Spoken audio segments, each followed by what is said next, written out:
سيقول السفهاء من الناس ما ولاهم عن قبلتهم التي كانوا عليها قل لله المشرق والمغرب يهدي من يشاء إلى صراط مستقيم وكذلك جعلناكم أمة وسطا لتكونوا شهداء على الناس ويكون الرسول عليكم شهيدا وما جعلنا القبلة التي كنت عليها إلا لنعلم من يتبع الرسول ممن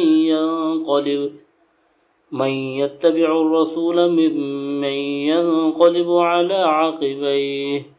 وإن كانت لكبيرة إلا على الذين هدى الله وما كان الله ليضيع إيمانكم إن الله بالناس لرؤوف رحيم قد نرى تقلب وجهك في السماء فلنولينك قبلة ترضاها فول وجهك شطر المسجد الحرام وحيث ما كنتم فولوا وجوهكم شطره وإن الذين أوتوا الكتاب ليعلمون أنه الحق من ربهم وما الله بغافل عما يعملون ولئن أتيت الذين أوتوا الكتاب بكل آية ما تبعوا قبلتك وما أنت بتابع قبلتهم وما بعضهم بتابع قبلة بعض ولئن اتبعت أهواءهم من بعد ما جاءك من العلم إنك إذا لمن الظالمين الذين آتيناهم الكتاب يعرفونه كما يعرفون أبناءهم وإن فريقا منهم ليكتمون الحق وهم يعلمون الحق من ربك فلا تكونن من الممترين ولكل وجهة هو موليها فاستبقوا الخيرات أينما تكونوا يأتي بكم الله جميعا إن الله على كل شيء قدير ومن حيث خرجت فول وجهك شطر المسجد الحرام وإنه للحق من ربك وما الله بغافل عما تعملون ومن حيث خرجت فول وجهك شطر المسجد الحرام وحيث ما كنتم فولوا وجوهكم شطره لئلا يكون للناس عليكم حجة إلا الذين ظلموا منهم فلا تخشوهم واخشوني وليتم نعمتي عليكم ولعلكم تهتدون كما أرسلنا فيكم رسولا منكم يتلو عليكم آياتنا ويزكيكم ويعلمكم الكتاب والحكمة ويعلمكم ما لم تكونوا تعلمون فاذكروني أذكركم واشكروا لي ولا تكفرون يا أيها الذين آمنوا استعينوا بالصبر والصلاة إن الله مع الصابرين ولا تقولوا لمن يقتل في سبيل الله أموات بل أحياء ولكن لا تشعرون ولنبلونكم بشيء من الخوف والجوع ونقص من الأموال والأنفس والثمرات وبشر الصابرين الذين إذا أصابتهم مصيبة قالوا إنا لله وإنا إليه راجعون أولئك عليهم صلوات من ربهم ورحمة وأولئك هم المهتدون إن الصفا والمروة من شعائر الله فمن حج البيت أو اعتمر فلا جناح عليه أن يطوف بهما ومن تطوع خيرا فإن الله شاكر عليم إن الذين يكتمون ما أنزلنا من البينات والهدى من بعد ما بيناه للناس في الكتاب أولئك يلعنهم الله ويلعنهم اللاعنون إلا الذين تابوا وأصلحوا وبينوا فأولئك أتوب عليهم وأنا التواب الرحيم. إن الذين كفروا وماتوا وهم كفار أولئك عليهم لعنة الله والملائكة والناس أجمعين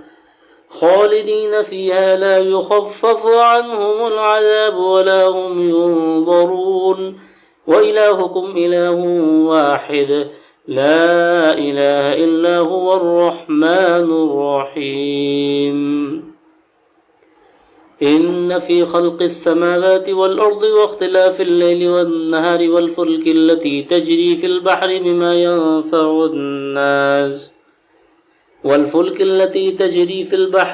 ينفع الناس وما أنزل الله من السماء من ماء فأحيا به الأرض بعد موتها وبث فيها من كل دابة وتصريف الرياح والسحاب المسخر بين السماء والأرض لآيات لقوم يعقلون. ومن الناس من يتخذ من دون الله أندادا يحبونهم كحب الله والذين آمنوا أشد حبا لله ولو يرى الذين ظلموا إذ يرون العذاب أن القوة لله جميعا وأن الله شديد العذاب. إذ تبرأ الذين اتبعوا من الذين اتبعوا ورأوا العذاب وتقطعت بهم الأسباب وقال الذين اتبعوا لو أن لنا كرة فنتبرأ منهم كما تبرؤوا منا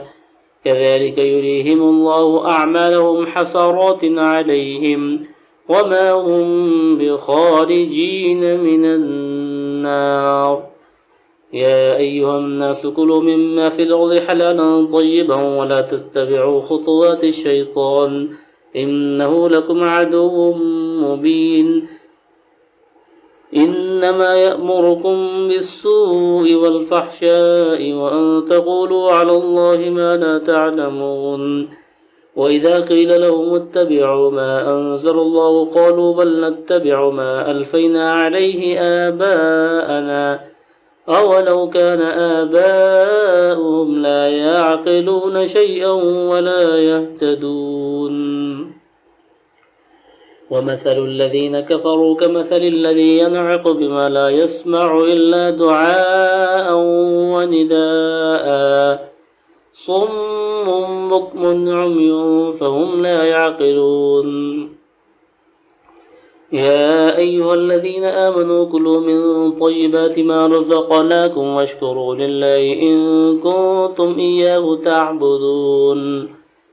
إنما حرم عليكم الميتة والدم ولحم الخنزير وما أهل به لغير الله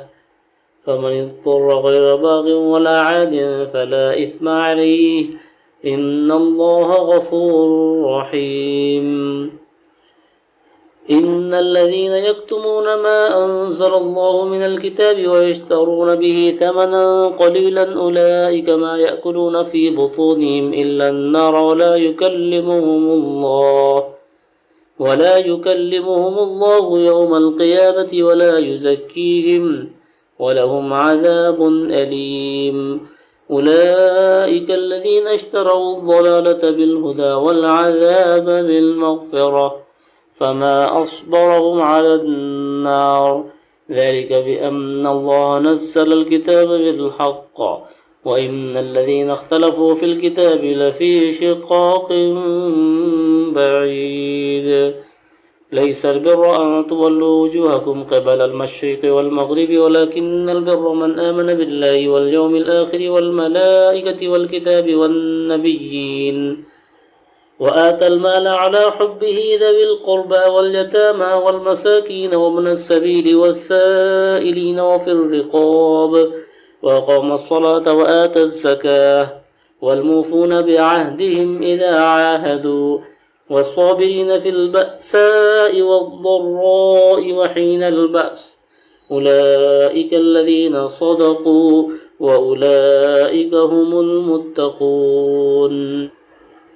يا أيها الذين آمنوا كتب عليكم القصاص في القتلى الحر بالحر والعبد بالعبد والأنثى بالأنثى فمن عفي له من أخيه شيء فاتباع بالمعروف وأداء إليه بإحسان ذلك تخفيف من ربكم ورحمة فمن اعتدى بعد ذلك فله عذاب أليم ولكم في القصاص حياة يا أولي الألباب لعلكم تتقون كتب عليكم إذا حضر أحدكم الموت إن ترك خيرا الوصية للوالدين والأقربين بالمعروف حقا على المتقين فمن بدله بعدما سمعه فإنما إثمه على الذين يبدلونه إن الله سميع عليم فمن خاف من موص جنفا أو إثما فأصلح بينهم فلا إثم عليه إن الله غفور رحيم يا أيها الذين آمنوا كتب عليكم الصيام كما كتب على الذين من قبلكم لعلكم تتقون أياما معدودات فمن كان منكم مريضا أو على سفر فعدة من أيام أخر وعلى الذين يطيقونه فدية طعام مسكين فمن تطوع خيرا فهو خير له وأن تصوموا خير لكم إن كنتم تعلمون شهر رمضان الذي أنزل فيه القرآن هدى للناس وبينات من الهدى والفرقان فمن شهد منكم الشهر فليصم ومن كان مريضا أو على سفر فعدة من أيام أخر يريد الله بكم اليسر ولا يريد بكم العسر ولتكملوا العدة ولتكبروا الله على ما هداكم ولعلكم تشكرون وإذا سألك عبادي عني فإني قريب أجيب دعوة الداعي إذا دعاني فليستجيبوا لي وليؤمنوا بي لعلهم يرشدون وحل لكم ليلة الصيام الرفث إلى نسائكم هن لباس لكم وأنتم لباس لهن علم الله أنكم كنتم تختانون أنفسكم فتاب عليكم وعفى عنكم فالآن باشروهن وابتغوا ما كتب الله لكم وكلوا واشربوا حتى يتبين لكم الخيط الأبيض من الخيط الأسود من الفجر ثم أتموا الصيام إلى الليل ولا تباشروهن وأنتم عاكفون في المساجد تلك حدود الله فلا تقربوها كذلك يبين الله آياته للناس لعلهم يتقون ولا تأكلوا أموالكم بينكم بالباطل وتدلوا بها إلى الحكام لتأكلوا فريقا من أموال الناس بالإثم وأنتم تعلمون يسألونك عن الأهلة قل هي مواقيت للناس والحج وليس البر بأن تأتوا البيوت من ظهورها ولكن البر من اتقى وأتوا البيوت من أبوابها واتقوا الله لعلكم تفلحون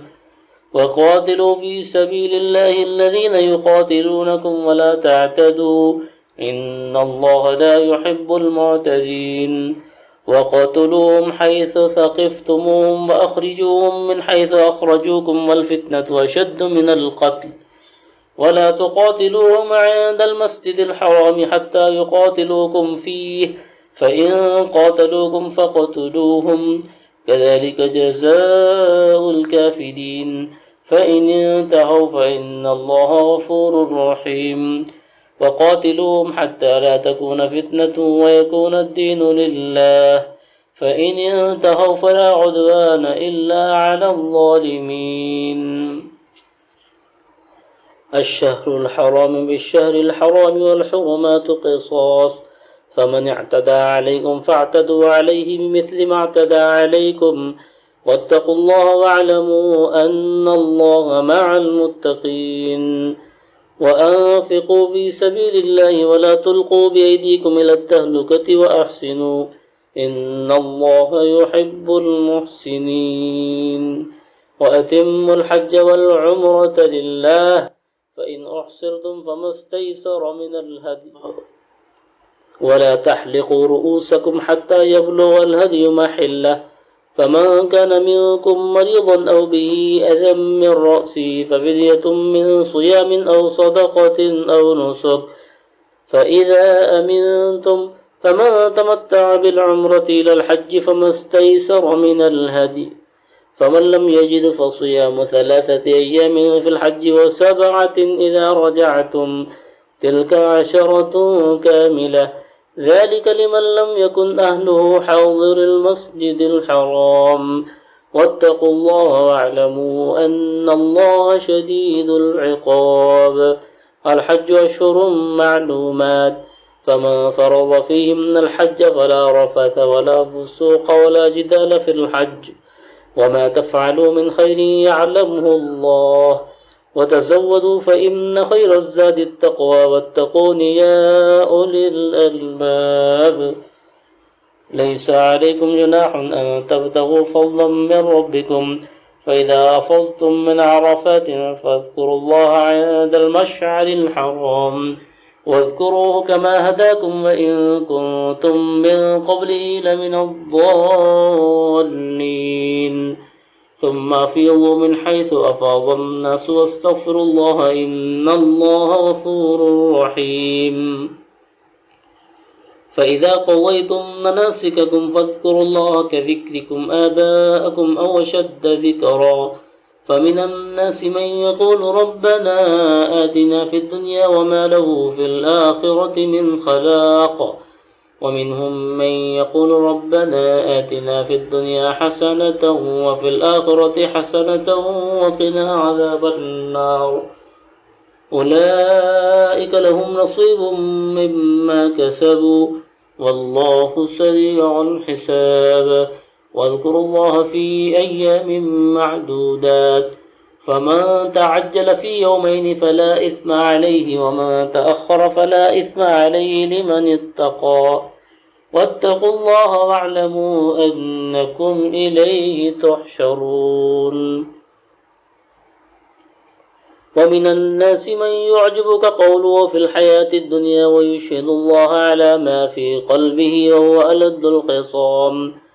وإذا تولى سعى في الأرض ليفسد فيها ويهلك الحرث والنسل، والله لا يحب الفساد. وإذا قيل له اتق الله أخذته العزة بالإثم فحسبه جهنم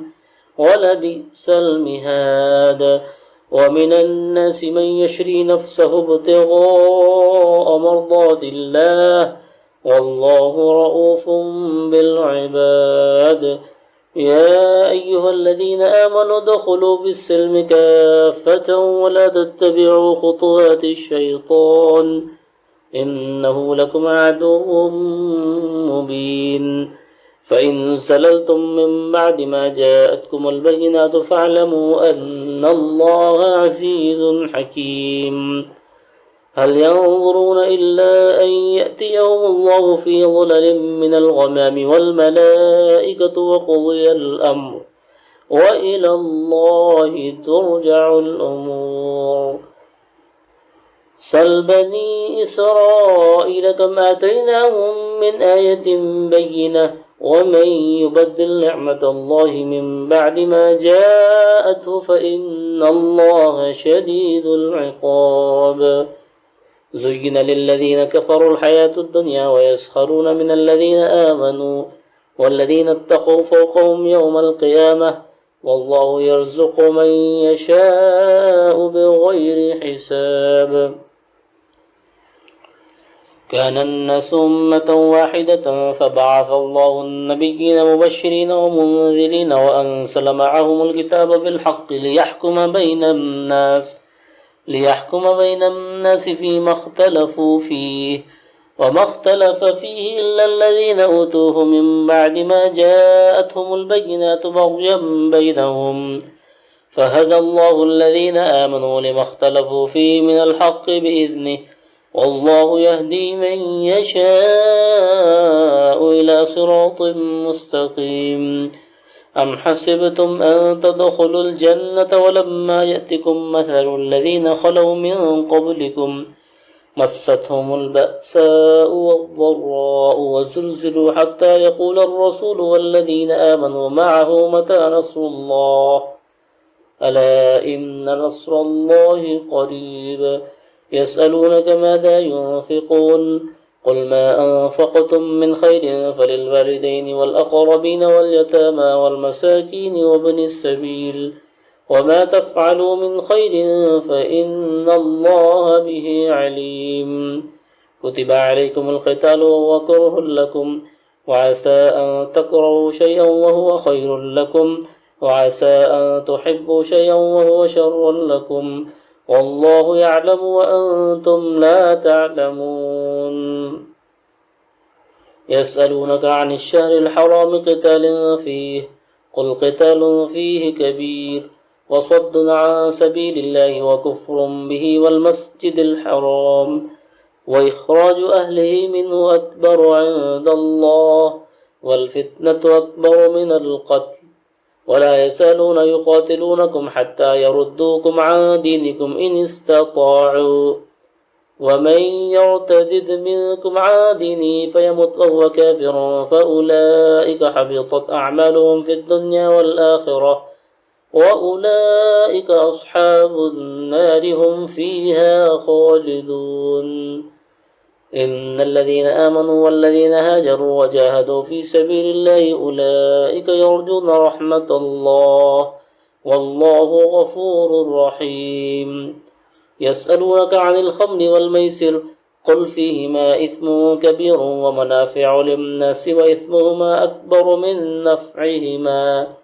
ويسألونك ماذا ينفقون قل العفو كذلك يبين الله لكم الآيات لعلكم تتفكرون في الدنيا والآخرة ويسألونك عن اليتامى قل إصلاح لهم خير وإن تخالطوهم فإخوانكم والله يعلم المفسد من المصلح ولو شاء الله لأعنتكم إن الله عزيز حكيم ولا تنكحوا المشركات حتى يؤمن ولأمة مؤمنة خير من مشركة ولو أعجبتكم ولا تنكحوا المشركين حتى يؤمنوا ولعبد مؤمن خير من مشرك ولو أعجبكم أولئك يدعون إلى النار والله يدعو إلى الجنة والمغفرة بإذنه ويبين آياته للناس لعلهم يتذكرون ويسألونك عن المحيض قل هو أذى فاعتزلوا النساء في المحيض ولا تقربوهن حتى يطهرن فإذا تطهرن فأتوهن من حيث أمركم الله إن الله يحب التوابين ويحب المتطهرين نساؤكم حرث لكم فأتوا حرثكم أن شئتم وقدموا لأنفسكم واتقوا الله واعلموا أنكم ملاقوه وبشر المؤمنين ولا تجعلوا الله عرضة لأيمانكم أن تبروا وتتقوا وتصلحوا بين الناس والله سميع عليم لا يؤاخذكم الله باللغو في أيمانكم ولكن يؤاخذكم بما كسبت قلوبكم والله غفور حليم للذين يؤلون من نسائهم تربص 4 أشهر فإن فاءوا فإن الله غفور رحيم وإن عزموا الطلاق فإن الله سميع عليم والمطلقات يتربصن بأنفسهن 3 قروء ولا يحل لهن أن يكتمن ما خلق الله في أرحامهن إن كن يؤمن بالله واليوم الآخر وبعولتهن أحق بردهن في ذلك إن أرادوا إصلاحا ولهن مثل الذي عليهن بالمعروف وللرجال عليهن درجة والله عزيز حكيم الطلاق 2 فإمساكم بمعروف أو تسريح بإحسان ولا يحل لكم أن تأخذوا مما آتيتموهن شيئا إلا أن يخافا ألا يقيما حدود الله فإن خفتم ألا يقيما حدود الله فلا جناح عليهما فيما افتدت به، تلك حدود الله فلا تعتدوها، ومن يتعد حدود الله فأولئك هم الظالمون.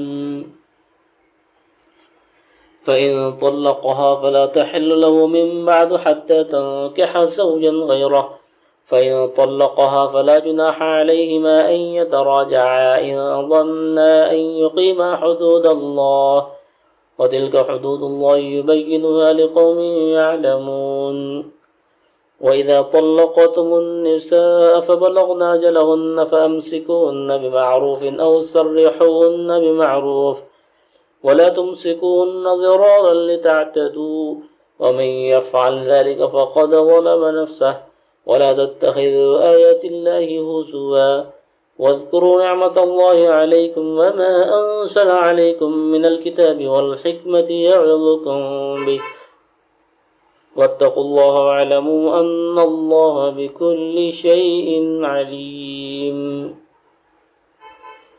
وإذا طلقتم النساء فبلغن أجلهن فلا تعضلوهن أن ينكحن أزواجهن إذا تراضوا بينهم بالمعروف،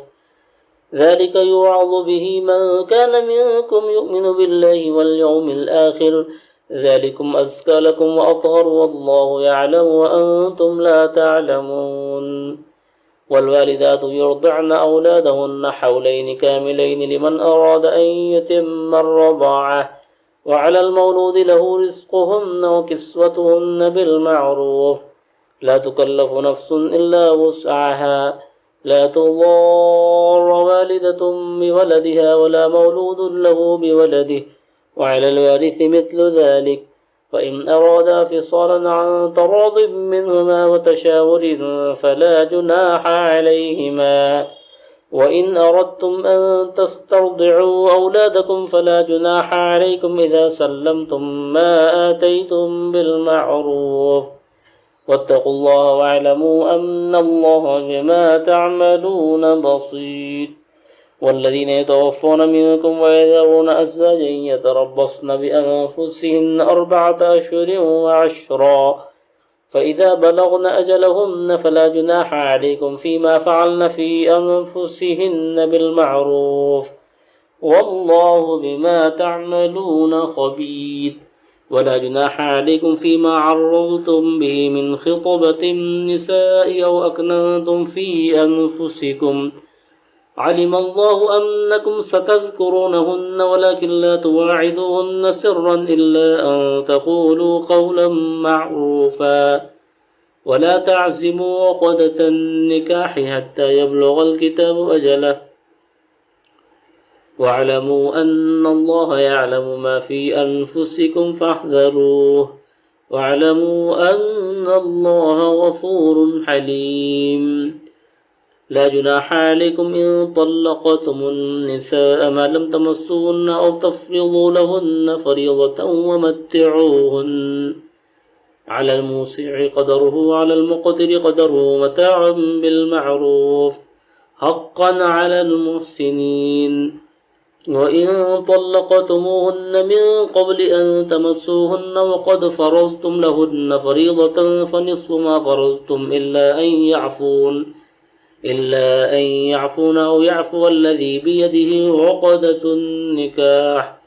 وأن تعفوا أقرب للتقوى، ولا تنسوا الفضل بينكم، إن الله بما تعملون بصير. حافظوا على الصلوات والصلاة الوسطى وقوموا لله قانتين.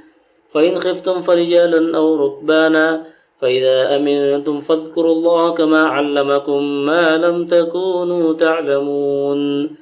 والذين يتوفون منكم ويذرون أزواجا وصية لأزواجهم متاعا إلى الحول غير إخراج، فإن خرجن فلا جناح عليكم فيما فعلن في أنفسهن من معروف، والله عزيز حكيم. وللمطلقات متاع بالمعروف حقا على المتقين، كذلك يبين الله لكم آياته لعلكم تعقلون. ألم تر إلى الذين خرجوا من ديارهم وهم ألوف حذر الموت فقال لهم الله موتوا ثم أحياهم إن الله لذو فضل على الناس ولكن أكثر الناس لا يشكرون وقاتلوا في سبيل الله واعلموا أن الله سميع عليم من ذا الذي يقرض الله قرضا حسنا فيضاعفه له أضعافا كثيرة والله يقبض ويبسط وإليه ترجعون ألم تر إلى الملأ من بني إسرائيل من بعد موسى إذ قالوا لنبي له مبعث لنا ملكا نقاتل في سبيل الله قال هل عسيتم إن كتب عليكم القتال ألا تقاتلوا قالوا وما لنا ألا نقاتل في سبيل الله وقد أخرجنا من ديارنا وأبنائنا فلما كتب عليهم القتال تولوا إلا قليلا منهم والله عليم بالظالمين وقال لهم نبيهم إن الله قد بعث لكم طالوت ملكا قالوا أنى يكون له الملك علينا ونحن أحق بالملك منه ولم يؤت سعة من المال قال إن الله اصطفاه عليكم وزاده بسطة في العلم والجسم والله يؤتي ملكه من يشاء والله واسع عليم وقال لهم نبيهم إن آية ملكه أن يأتيكم التابوت فيه سكينة من ربكم وبقية مما ترك آل موسى وآل هارون تحمله الملائكة إن في ذلك لآية لكم إن كنتم مؤمنين فلما فصل طالوت بالجنود قال إن الله مبتليكم بنهر فمن شرب منه فليس مني ومن لم يطعمه فإنه مني إلا من اغترف غرفة بيده وشربوا منه إلا قليلا منهم فلما جاوزه هو والذين آمنوا معه قالوا لا طاقة لنا اليوم بجالوت وجنوده